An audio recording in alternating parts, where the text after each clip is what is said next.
Wowzers. I don't know if you guys remember, I'm one of the judges of the Kapow Intergalactic Film Festival, which we started in Corona 2016. This year, 2018, is the third year. Last year and this year, it was and will be happening in North Hollywood at the NoHo 7 Lemley. Now, I just got an entry in here from Downers Grove. It's a Star Wars fan film. Downers Grove, Illinois. I grew up in Carroll Stream, Illinois. This is so exciting. Downers Grove is right nearby Carroll Stream, and it's where one of my best friends, Jimmy Byron, who lives out there in Toronto right now, great musician. Check out Jimmy Byron, Byron. He grew up out there in Downers Grove. Or at least he was living out in Downers Grove when I met him when I was doing theater at COD, College DuPage, which is where the Belushi brothers went. Wow. It's interesting because I got a music video in here which is 3 parts. It's almost like a concept kind of 3-parter music video. It's kind of long. It's really interesting. And I've been noticing a lot of synchronicities. Particularly ideas that I have had for this Pagani movie that I'm helping him with. And I'm shooting little bits of scenes here and there. There are pieces that I've been seeing in these short films and these experimental films, and I'm going, oh boy. What do I do then? Do I continue with the plan now that I've seen someone else do it? Or do I, now that I see someone else did it, do I just go, okay, it's already done, and now let me alter it this way? Maybe that's what it is. It was both a recognition from the universe to me saying, hey, guess what? That idea you had, you could have been the one. You still can be, but you could have been the one who started it. And on top of that, the cool thing is, the extra thing is, high five, because it's like, that was such a good idea, it poked through the ether for someone else to pick up. The other thing is, then it offers us the opportunity of going, all right, well, now we know how to achieve that effect. And we can think of other things we can add into that, too, which is interesting. The other thing is, here, there's this idea for a character that popped up into my brain. I drew a picture of this guy, tried to do the best I could. Neighborham Lincoln. He's the neighborhood, he's a pig. He's got like a face like a pig. This is what I want to do, like a hybrid. So he's got a face like a pig, but he's also an Abraham Lincoln impersonator. He gets paid to go around, be an Abraham Lincoln impersonator, but his name is, maybe the title of it is the friendly Neighborham Lincoln. The thing is, though, that immediately pops in my brain is that there was a Peter Porker Spider-Man comic that came out a while ago. But that's okay. That's all right. I just like this name, Neighborham Lincoln. And I'm thinking, if I spell it Neighbour Ham Lincoln, then we make it it's even more European, which is funny because it's an Abraham Lincoln. But he talks with a British accent. Hello, I shall never tell a lie. I chopped down the cherry tree. Mr. Abraham Lincoln, that was George Washington. Oh, yes, of course, I know that. I was the one who chopped down the other tree to build my log cabin in Illinois. Mr. Lincoln, you pronounce it Illinois. Oh, yes, of course, I know that. I was testing your Americanization isms. What I'm thinking, he still has the pig ears. I drew a picture. He's got the pig nose, a unibrow, and he's got the beard. He's got the beard. Did Abraham Lincoln smoke a pipe? If not, this one will. Possibly a corncob pipe. But he does have the top hat, which is great. And Abraham Lincoln. I also recently came up with this idea for a character called the Embellisher. And I don't know if you remember, some time ago, they used to have these guys, you could rent a nerd. And this came up several years after the Revenge of the Nerds craze that was out there. It was, I think it was right in the pocket with the Garbage Pail Kids and the Cabbage Patch Kids. I think it was during that craze. Perhaps even Pack Fever was going on.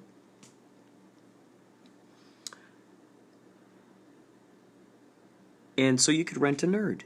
Do you have him show up as a joke at your work, at your corporate structure, with the cubicles.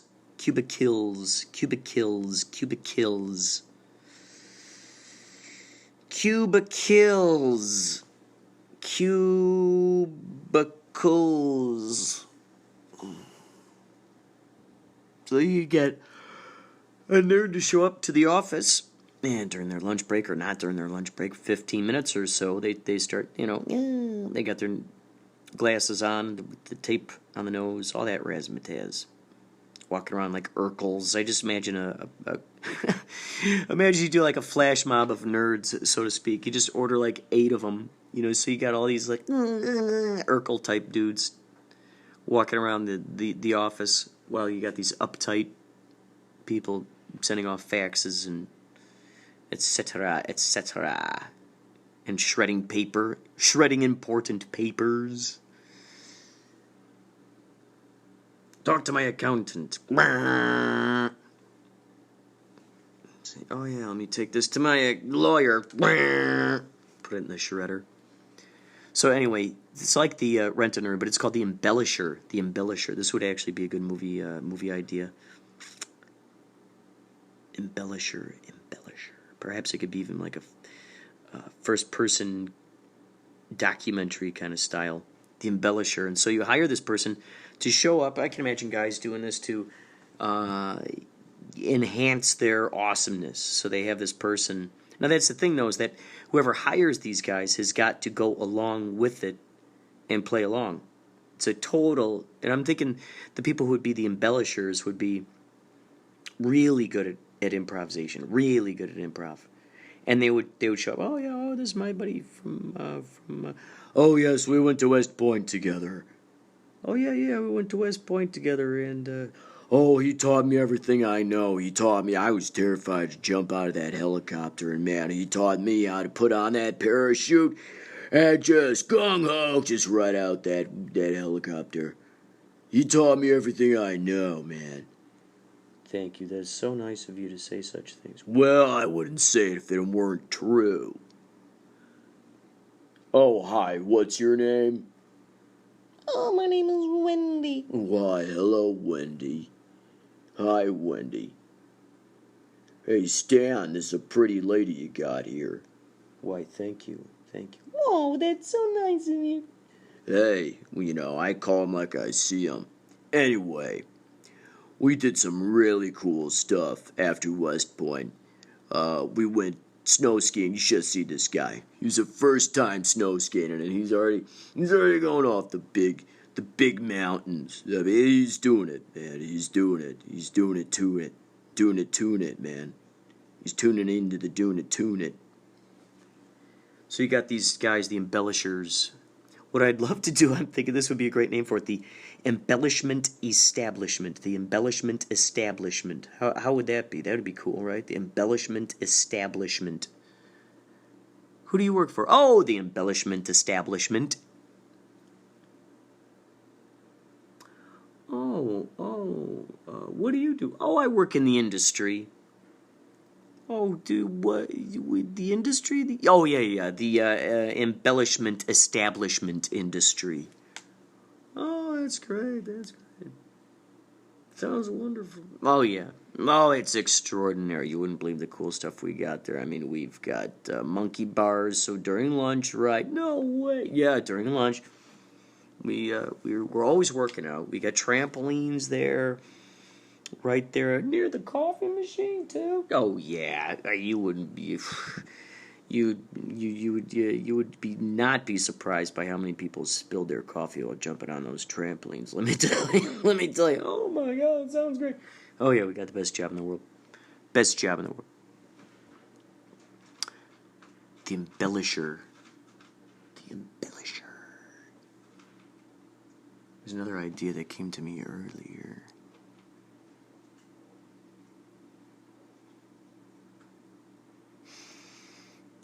Oh no, neighbor Ham Lincoln. All right, we already talked about that.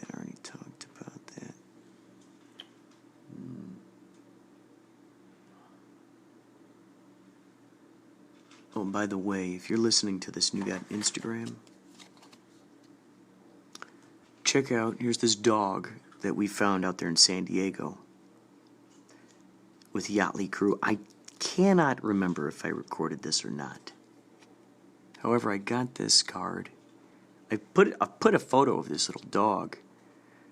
It's called California Rasta Pup. Here's the Instagram. Here we go. Ali, A-L-I, _ Rasta, R-A-S-T-A, _ pup, P-U-P. Ali _ Rasta pup. Here's the Facebook. Ali, A-L-I, Rasta, R-A-S-T-A, pup, P-U-P. Ali Rasta pup. Check out Ali Rasta pup, and you too can see for yourself the multicolored hair that this dog has. You will be very, very surprised.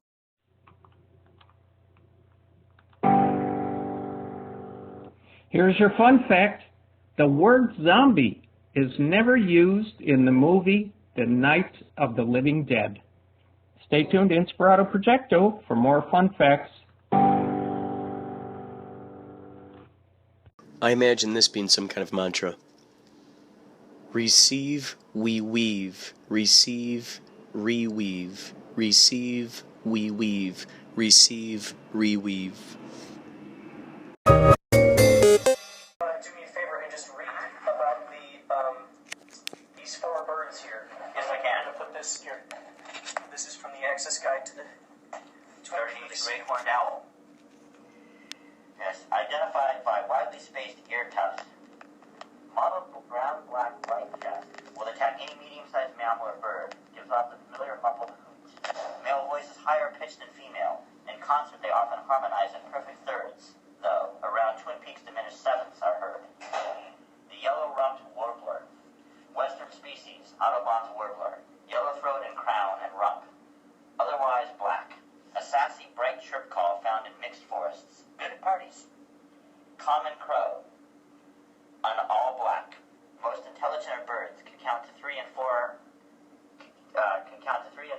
Possesses complex language and social structure, though extremely inept at commitment. Turkey vulture. Wingspan 6 feet. Nature's cleaner upper will eat virtually anything and is very beneficial to wilderness. Once very few, now proliferating and living virtually over entire U.S. and Canada. Oh, dude, that is fantastic. Thank you so much. And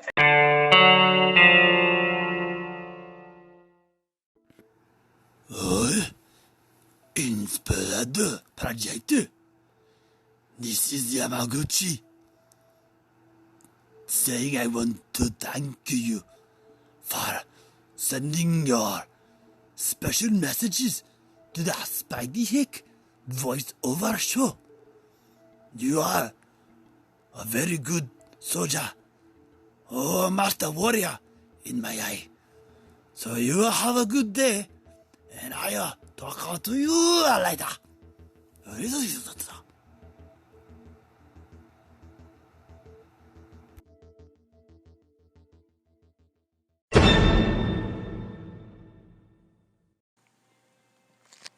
What you heard there was Joshua Eisenstadt, one of the Well, he helps out at the Twin Peaks Festival. I had him on Inspirado Projecto, the radio show, and you heard him reading from the Twin Peaks Access Guide to the Town. That's one of the great books that came out way back in the day, and I had him read out of that book. Also, we had Spidey Hec leaving a nice message on there. Thank you, Spidey Hec.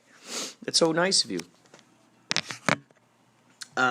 Right now, you guys heard recently on a couple of the podcasts ago some Andy Kaufman stuff, and I figured I might as well tell you kind of what's going on that I've noticed here. One day, I noticed something in my feed. Sometimes you see stuff in your feed that it's just other stuff that other people tweeted and whatnot. Well, now, I noticed this was something, so sometimes you don't know, sometimes you just don't know what happens to be in your feed that someone else put up there, or if it's someone that you're following who put something up there. So, throughout these years, the Andy Kaufman account on Twitter, the Andy Kaufman, I've written a couple articles about this stuff. If you want to check out any of this stuff, either of these articles. One of them is called, let's see. One is called April Applauds Andy Kaufman Alive Anniversary. April Applauds Andy Kaufman Alive Anniversary. That's another one.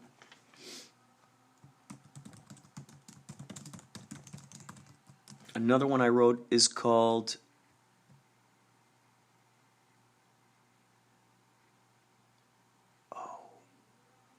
where's that?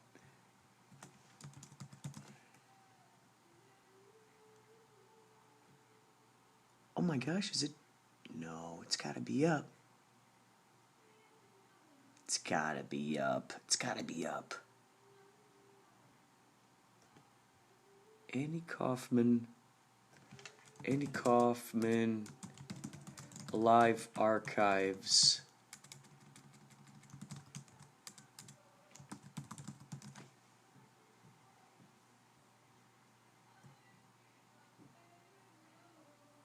Huh.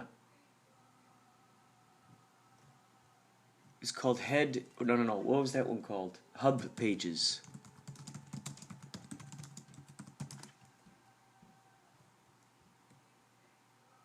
Hub Pages. Oh, that's what I called it. Okay, here we go.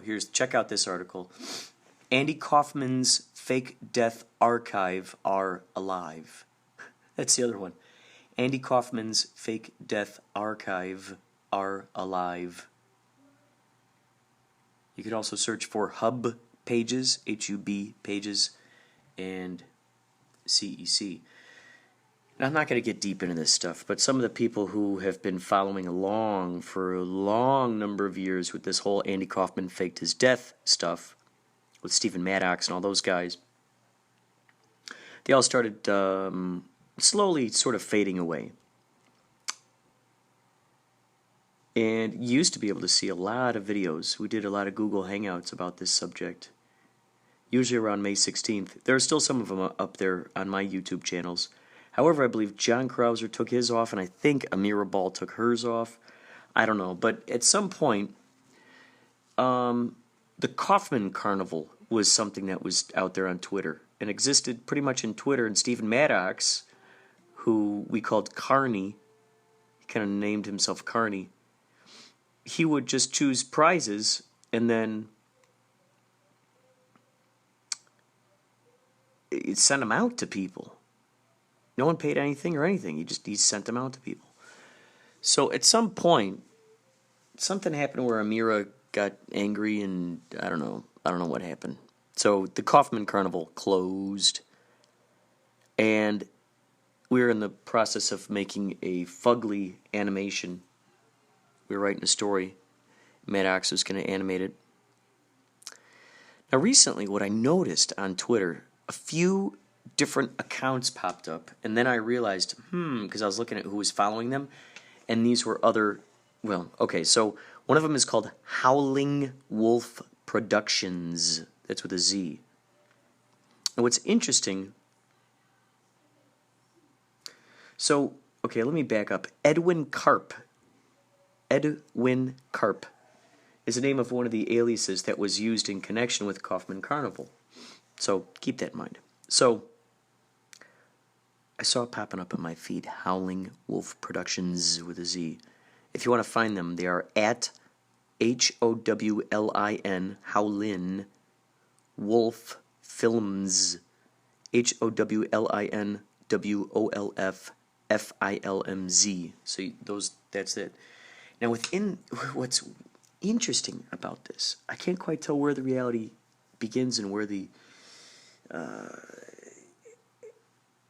craziness, it basically, looking at this, it reminded me of kind of the shenanigans that were going on with the Andy Kaufman stuff and Stephen Maddox.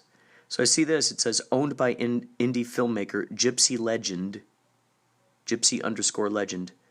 and currently seeking cast and crew members for at the dead _letters at MRS _Doubtfire _2, and it says a few other things. So I started following that, and I started following these other accounts. And another movie that they plan that they're a part of is called Change My Plans, and some animated film called TDL Animated Film, the Dead Letters Animated Film. I mean, so they're like now casting epic film. And what's so funny is there's a picture on one of these posters. I think it's the Dead Letters one. Let's see. Oh, they also have another one called Abracadabra Healing Facility. It's founded by Gypsy Legend. Now, the interesting thing is when you go to this Gypsy Legend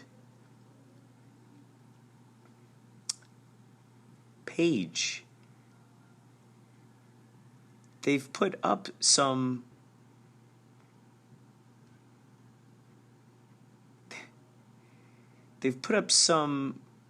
like SoundClouds and stuff, and it's a woman on there for sure.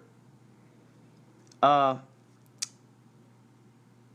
of the things is, so for its movie, The Dead Letters, some things should stay buried.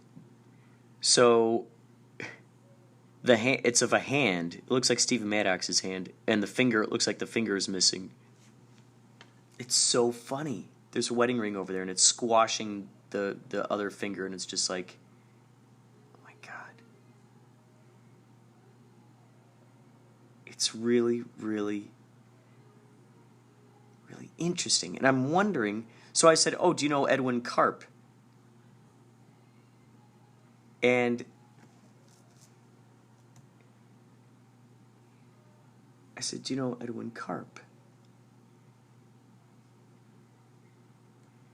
And let's see.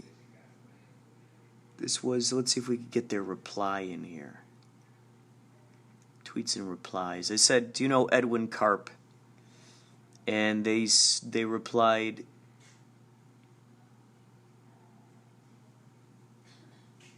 oh, here it comes. Oh, come on, it's over here, I know it. Oh yeah, Kurt, no worries, I'm a huge fan. Now this is from Howlin' Wolf Films.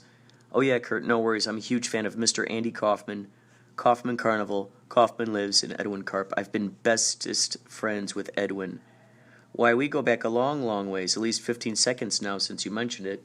It shows some crazy emoji face on here. Then it says, hey, hashtag, any friend of yours is a friend of mine. So, it's interesting. I think this is one of those things where Maddox built up a whole bunch of different accounts with other Andy Kaufman type stuff, then just renamed it. See, you can do that. Then you just suddenly rename it, and you got all these followers, all these people following you. So crazy. And plus, there was something like this. Who will be the lucky winners?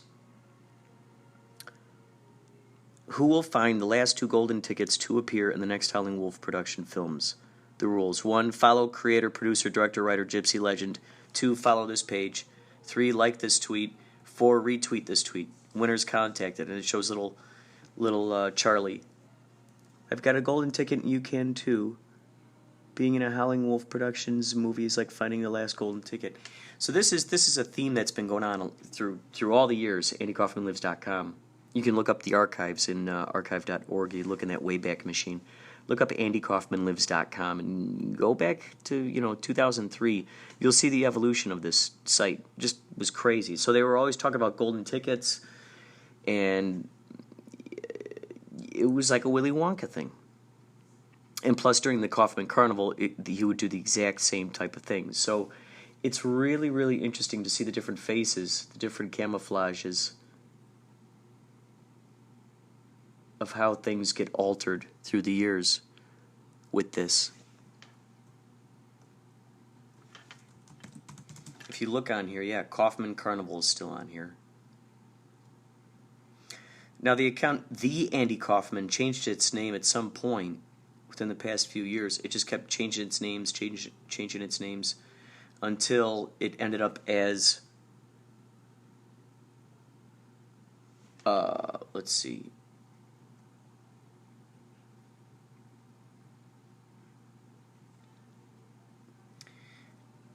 yeah, Andy, Mr. underscore Andy underscore Kaufman. It's so interesting.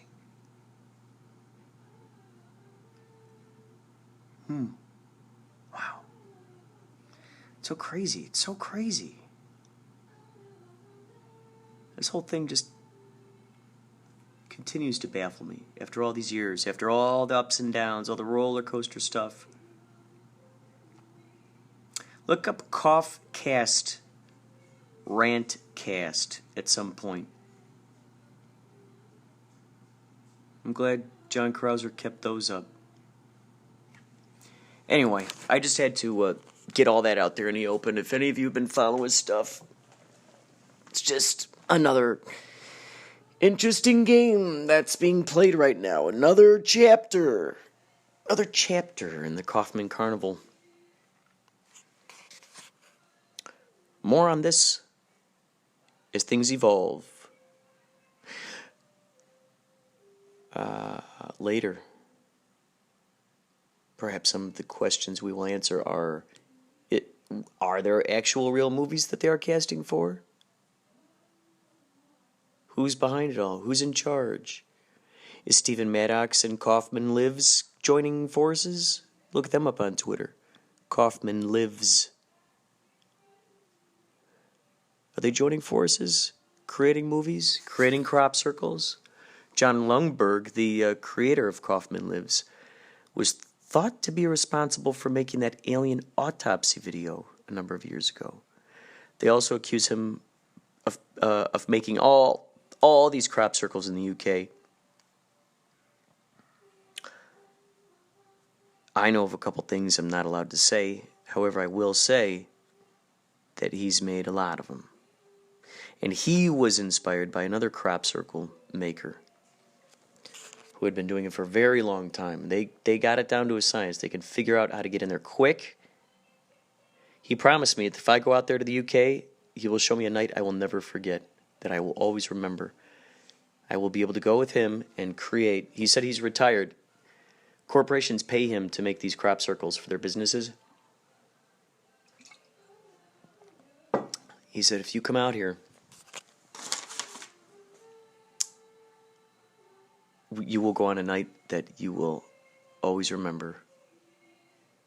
And so he'll take me out there to make a crop circle as a thank you for helping out with Kaufman Lives. That's a documentary that's been in the making for about 5 years now, Kaufman Lives.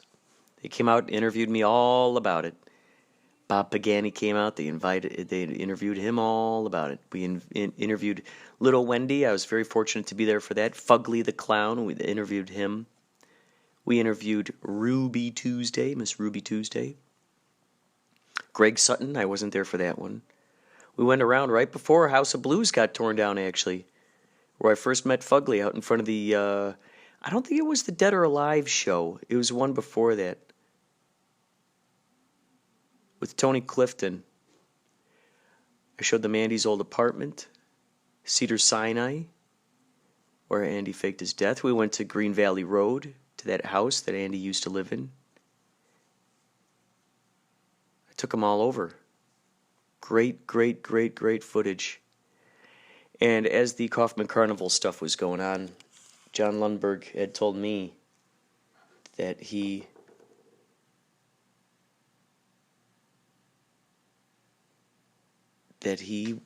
planned on going to the most remote area of Scotland, burying all the footage in a concrete block, putting it in the middle of a concrete block and burying it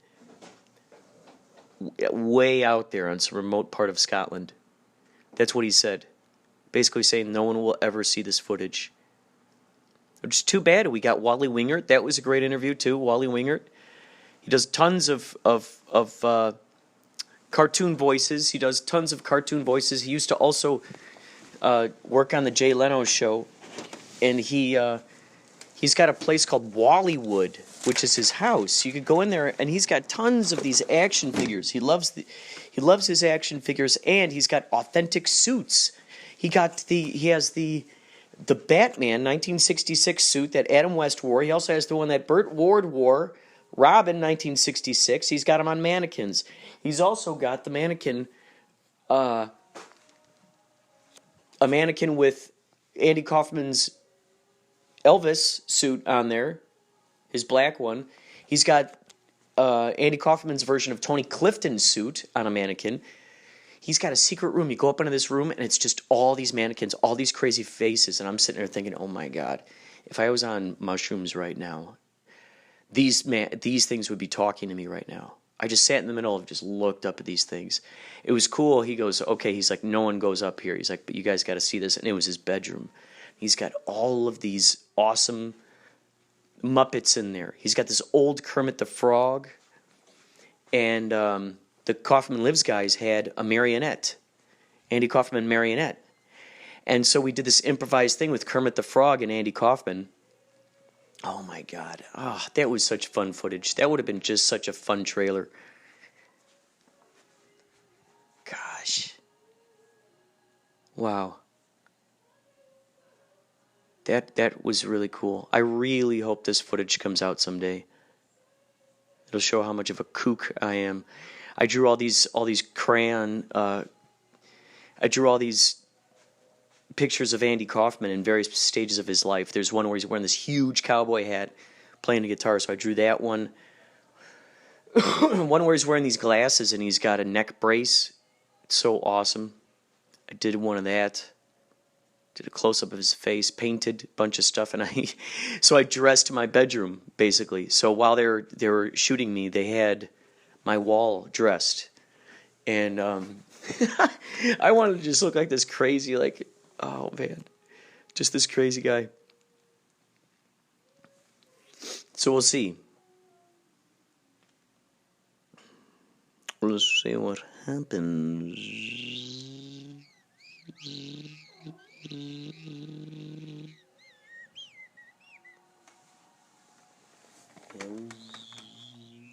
We'll see what happens.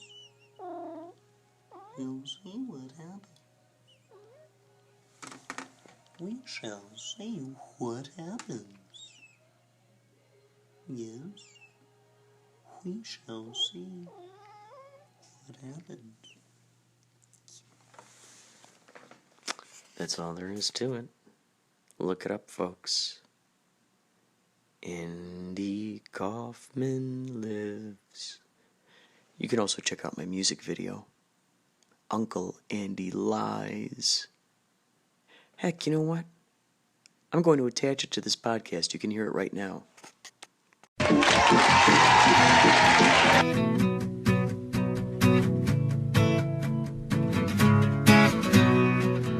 Yes, we've been following you to see what you're up to. We saw that your SS number continues to be used. Have you been lying in your coffin? wax somewhere while your wax hijinks hoax did the favor. Did you read it all about the caper? Did you clip it out of the paper? It would be great to collaborate on a fate to place upon the human race, absurdly fun, so surreal that everyone would laugh and give right in with complete abandon, reaching into and finding what they want to win.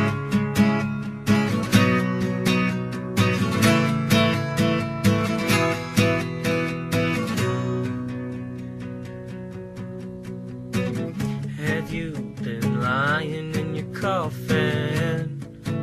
Or are you lying Kaufman? Have you been in Aruba meditating on your life as a showman? How is life now that you're gone? Do you still perform your farm song?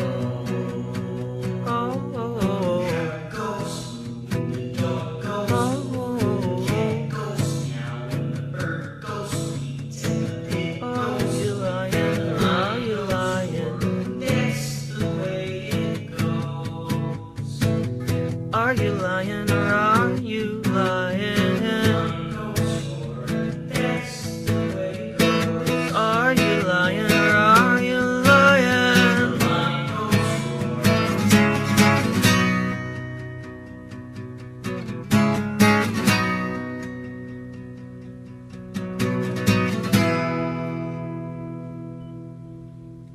For you, all right? Okay, thank you. All right. Thank you. Bye. Goodbye, everybody. Be good, and I love you very much. Okay, bye-bye. Okay, are we off the air? Where is my hamburger? Who wants to wrestle? Come on. Who wants to? This is Robert from Twin Peaks, and you're listening to Inspirado, Projecto. Got a light? All right, folks. Hello. We are back. We are back. We just heard Rock and Roll All Night by KIZZ. And guess what? We have a very special guest here today. We have Pal Stanley. So, ladies and gentlemen, please welcome Mr. Pal Stanley. We will be asking him some very, very important questions that are not normally asked by anybody else. You will hear them heard here first. Wait a minute, people. Hold on. Oh, am I supposed to sit here? Oh, yeah. You can sit right there. This where it is, baby. Yeah. All right, we're on the radio now. Oh, man. This is such an honor to have you in the studio, pal. Not bad for a Monday. Yeah, not bad for Monday at all. I'm surprised you were able to wake up out of bed this early. Thanks for playing my song. Oh, I don't know. That's actually Gene's song, not mine, so I don't know. What, you sing on it, though, right? I do. I sing back up. You do a great job singing backup, by the way. You know, we had a few hits back in the day. I've been working on my new book, attempting to write a hit song. Oh, that's the name of your new book? Yeah. Attempting to write a hit song? Yeah, it's not going so well, though. Why? Because I can't write a hit, baby. You can't seem to find a hit? You know something, people? One of our biggest hit songs was Beth by Peter Criss. Now, imagine Murphy's Law. You gotta write a hit song to be a good band. That's true. That's we true. had rock and roll all night, I party every day. Yeah. Come and get your love, Oh, yeah. Come and get your love, yeah. You know, people like that. Right. But since then, Right. it's been a long, long road until we took the makeup off, people. I Oh, couldn't yeah. write a hit to save my ass. Wait. Pick It Up was my biggest hit. Wait, are you telling me that you had a harder time writing songs while wearing makeup than you did not wearing makeup? Well, you know, we didn't wear the makeup unless we were on stage. Oh, yeah. Oh, so you didn't wear makeup all the time? No. Oh, I had the wrong impression. We should have wrote a song called Take It Off. About taking your makeup off? That's right. Yeah. You know, the album Unmasked was also really good, but it never amounted to nothing. So what made you decide to take the makeup off, by the way? It's just so hot. It's hot under that It's makeup? hot under there. You know, you can't walk around like that all day long. Yeah. playing to 50,000 people and putting on makeup for 3 hours in advance. I feel sorry for the ladies out there. Yeah. They have to go through a lot, huh? Right, people. Do you have any special questions for Pal Stanley? So Pal, I see that my dog has taken a liking to you. What are your feelings on Mr. Bacon Cartwright over here? He's beautiful. He's got, you know what? Look at, he's smiling at me. He's so happy right now. I guess, does his master talk to him like the way I do?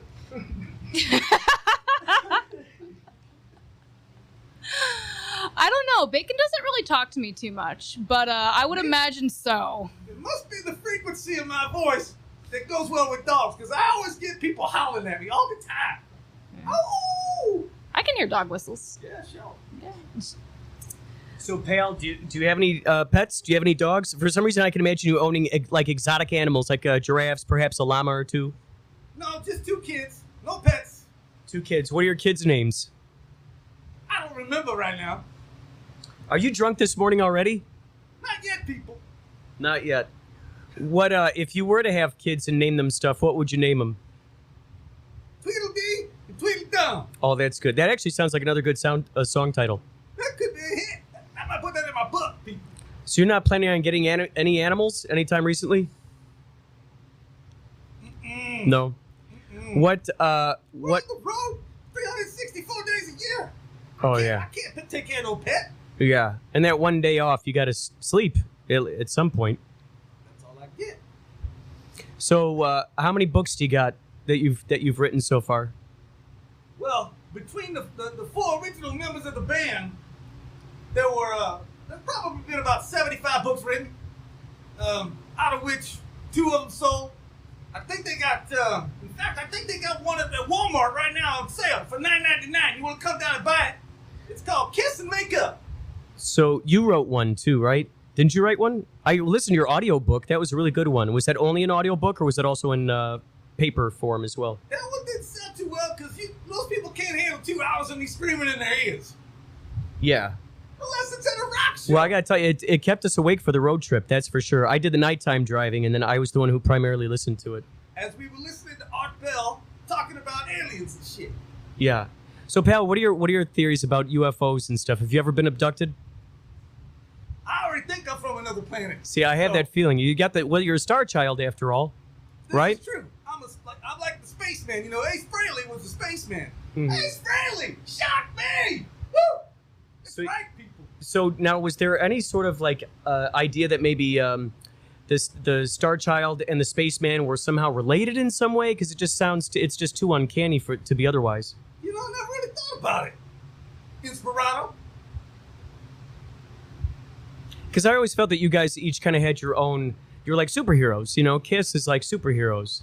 Yeah, that's the way we depicted ourselves in the comic book. That's for sure. Yeah, made with real ink, real blood. They used real blood. To make that book. How many liters of blood did you give up for that comic?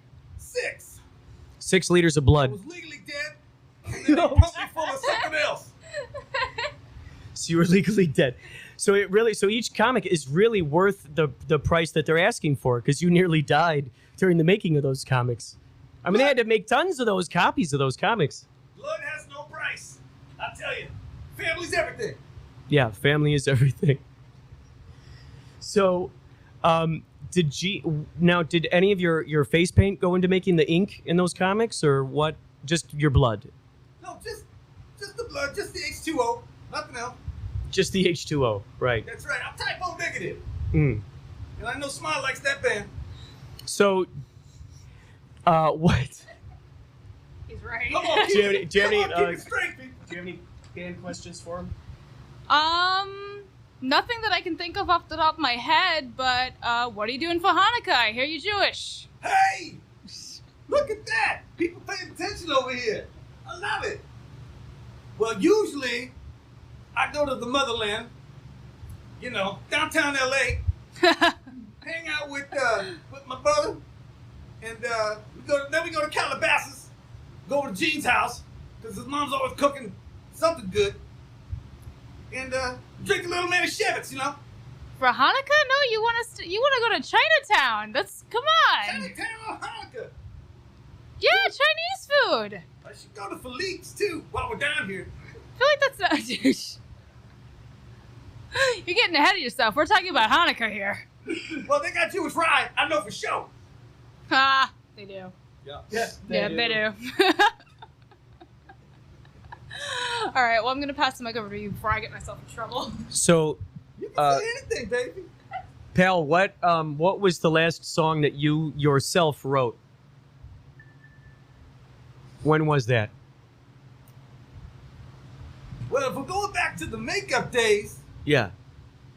about 1978. Oh, what was that? The name of the song, or was that the year you wrote it? The album was called Love Gun, Oh, and the song was called Love Gun, oh, yeah. and I wasn't carrying a gun. You know what I mean? Yeah, you're carrying more love than gun. That's right, people. Yeah. So you wrote that song? And then I helped Hall & Oates write Kiss on My List. Mm-hmm. That That was makes a big sense. hit for them. Yeah. 1982, I think it was. Well, Prince, you also collaborated with Prince, didn't you? That's right. He doesn't Yeah. have to be beautiful. Right, and Kiss as well. Yeah. What was that? 1990, 1998, Yeah, something like that. that was after you took off the makeup. Way after I took How off the how long makeup. did you have the makeup off, and then when did you put it back on again? We took the makeup off in 1981 and got tired of not selling any records. And so we put it back on. tired. I'm not selling any records. Oh man. So We put you it got back on. tired. In 1998, when one of the very first shows we played was right up the street here from where we are, KCHUNG, Oh, called the Dodger Stadium. We did Halloween night with the Smashing Pumpkins, and those assholes showed up wearing Beatle costumes, oh boy. and then we were all, 3D makeup, the whole 9 yards, people, and it was a blast. You guys were 3D? 50,000 people in the arena. It was unbelievable. That is unbelievable. Woo! So you were 3D, so did you hand out 3D glasses before you went on stage? Or? Everybody got a pair. I still got mine. So Gene's tongue was like right in their You faces. take your guitar and stick it into the camera and it comes right outside everybody's Oh, face wow. like it's going to poke you in the head. Wow. That's insane. Holy cow. Man. It was history. It does sound. It's a. History. That does. Yeah, I like that history. So, pal, is there any new news you'd like to tell us here? Well, I got a YouTube episode program going on. We got six shows done. Oh boy. And then for a year-round event, I sing happy birthday to anybody who wants it. So, you check out my page, Pal Stanley's Rock Show.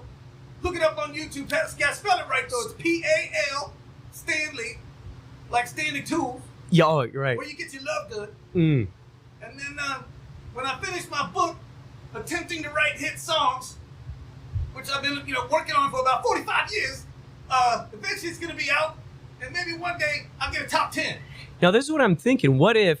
When is your next art gallery show? So my next show is going to be next September at the Hive Gallery. It's California Girls. So it's actually really cool. It's an art show, all California female artists. That is going to be the first Saturday in September. So that's what's on the books next for me. On the books. On the books. And then, so you'll have what, an opening night, and then how long will it remain there at the gallery for people to go in and shuffle in and check out stuff?